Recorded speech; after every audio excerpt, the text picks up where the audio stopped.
Hey, what's going on, guys? In this video, we're going to be doing a review of the brand new Ibeyi album, Spell 31. This is the brand new album from French Afro-Cuban sister duo Ibeyi. Consisting of Naomi and Lisa Diaz, this duo made a name for themselves in 2015 from singles like River, which expressed a minimal, low-key blend of art pop, Afrobeats, and R&B, and won a lot of fans over. I'll be honest myself, I had not heard of this group until a few months ago when I encountered the song Made of Gold with Parcelo, which was the lead single to this album, and I won't deny was one of the best songs I had heard last year, and as a result, I'd be lying if I said this wasn't one of my most anticipated albums for this year. And I'm so happy to report that everything I anticipate for this album plays true here. This album is, yes, it is short, but it's all killer, no filler.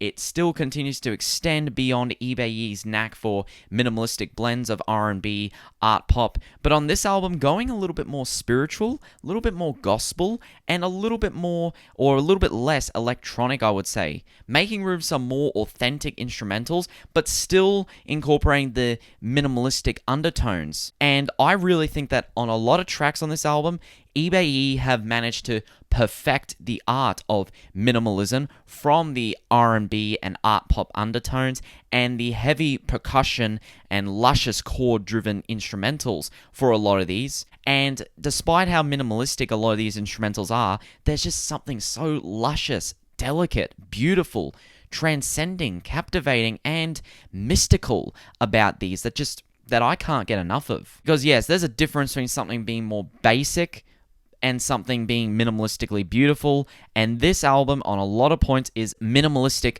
perfection. And lyrically, this album dives in on more themes on ancestral heritage from the Ibeyi's family backgrounds, as well as a lot of spiritual and historical references too, with the way these tracks are structured thematically and lyrically. Just look at the opening track, Sangoma, which lyrically references the ritual healer among the Zulu people, and instrumentally it opens with a beautiful subtle drum notes with the gospel-esque backing vocal layer and the triangle notes, as well as the extra tribal style drum layer that introduces a mystical sense on this album, as well as the beautiful, minimal, and heartwarming progressiveness that a lot of tracks on this album provide, and this track being the first really does get you to know that pattern that keeps going on this album. We have the track Oh Inlay, which is the shortest track on here, clocking at 30 seconds, but still works as a fairly hard-hitting, nice bongo-driven interlude with some great vocals. And that's the other thing too, Ibeyi's vocals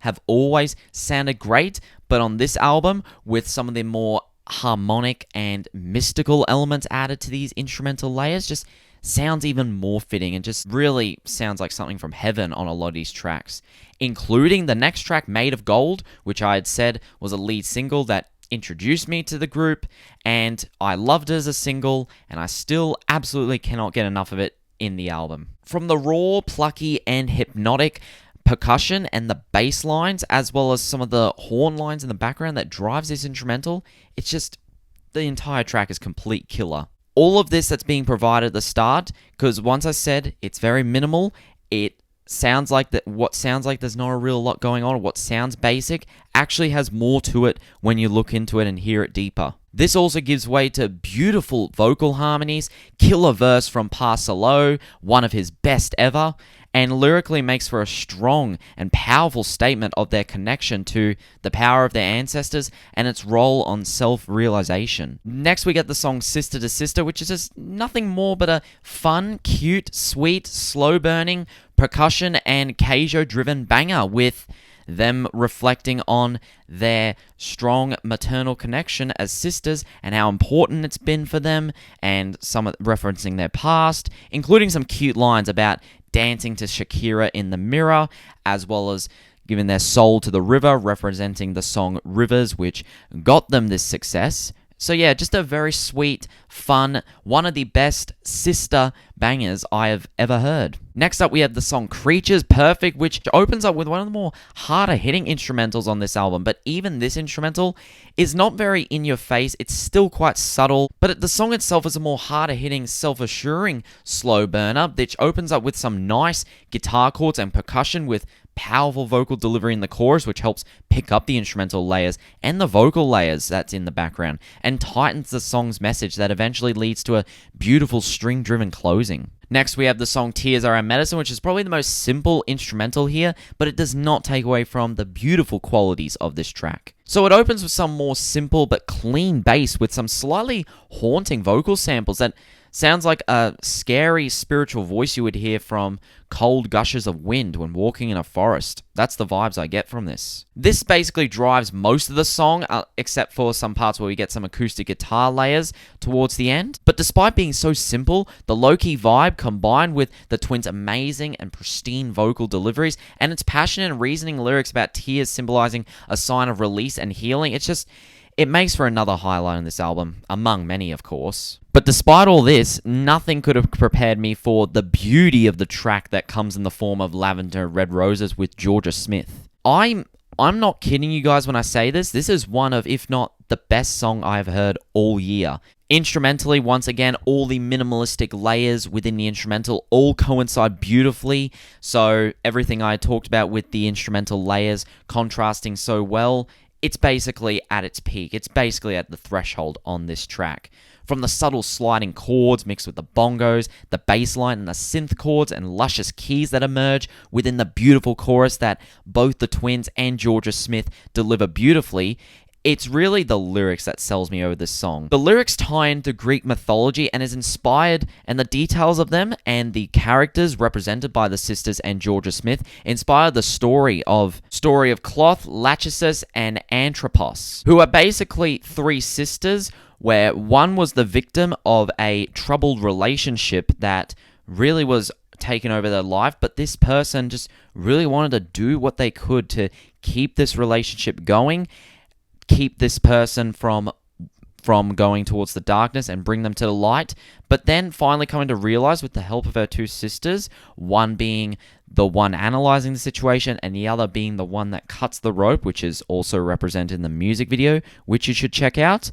It all comes together to form this story, the real-life story of a relationship, of finally realizing that trying to push the significant other towards the light can maybe push you into the darkness. And with everything in this track, the sonic elements, Jorja Smith's vocal appearance, as well as the sisters' own contributions to the song, it's perfect, this song. And it really shows the threshold of Ibeyi's work, their talents, and their artistic ambitions, and how far they've truly come. After Lavender and Red Roses, we have the song Rise Above, which is an awesome Black Flag cover that reinvents the song with Ibeyi's trademark sound, and Berwyn is on the track, and his verse gives it a more modern connection, referencing things like the death of George Floyd to really contrast with the modern times given the time period the original song was made. But yeah, it just kicks ass in my opinion. And then finally we have the closing track Los Muertos, or The Dead, which basically lyrically is referencing a bunch of deceased people within Ibeyi's cultural heritage, including their own father, who have had some sort of significant impact on their lives, their career, as well as the history of their cultural background. And the ad-libs that are provided here, Ibeyi, is beautiful and leads to a beautiful closing. So yeah, overall guys, how do I think of this album? Super fucking impressed with it. It's gorgeous, it's beautiful, it's mystical. It basically perfects what Ibeyi were trying to do on their last album, just brings it to a whole new level. I think my biggest criticism of this album is that I wish it was longer, because despite the amazing songs we have here, I wish there was more, because given how many singles we got and the lack of new songs we have here and how long we waited, I would have wanted a little bit more, to be honest, and how many interludes are here as well. And yes, maybe the track listing could have been sequenced a little bit better, especially with the interludes we have, but still, aside from that, I thought this album was just absolutely amazing and can't wait to see what Ibeyi does next, and I'm giving this album a strong 8 out of 10. Well, thank you guys for watching this review. If you guys enjoyed, let me know with a like, comment, subscribe. Tell me what you thought of this album if you've listened to it. If you haven't listened to it, give it a listen. But if you have listened to it, what was your favorite song, your least favorite song? Let me know. But until then, guys, until the next review, stay tuned and have a good day. This is RhinoRatesMusic signing out. Bye-bye.